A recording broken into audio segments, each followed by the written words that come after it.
Bilang paggunita sa Women's Month, daan-daang babae sa Maynila ang hinandugan ng mga libreng serbisyo ng TESDA gaya ng pagupit, manicure, pedicure at masahe.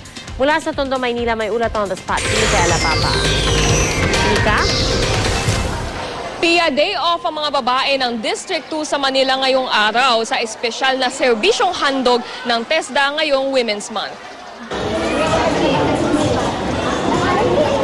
24 oras daw ang trabaho ni Aling Nenita Bispo bilang isang may bahay, ina at may-ari ng sari-sari store.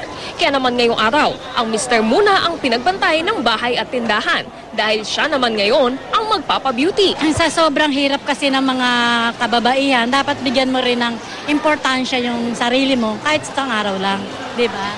Dapat maganda hair. Dapat, syempre, para maganda ang lola.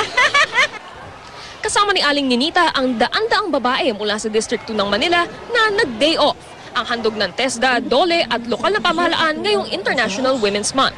Iba't ibang libreng serbisyo ang handog tulad ng haircut, hot oil, manicure at pedicure at syempre libreng massage. Meron ding livelihood demonstration ng tie-dye, fabric softener at hand sanitizer making at water lily handicrafts. Ayon kay Secretary Joel Villanueva, padami ng padami kasi ang mga babaeng gustong magnegosyo kahit sa bahay lang upang makadagdag sa kita ng pamilya.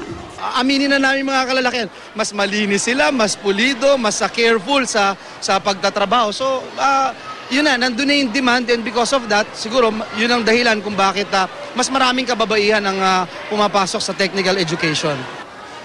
Pia, hanggang alas 5 ng hapon ang libreng serbisyo dito sa covered court ng Barangay 182 sa Tondo, Manila. Yan muna ang latest mula sa Manila. Balik sa'yo, Pia. Maraming salamat, Mikaela Papa.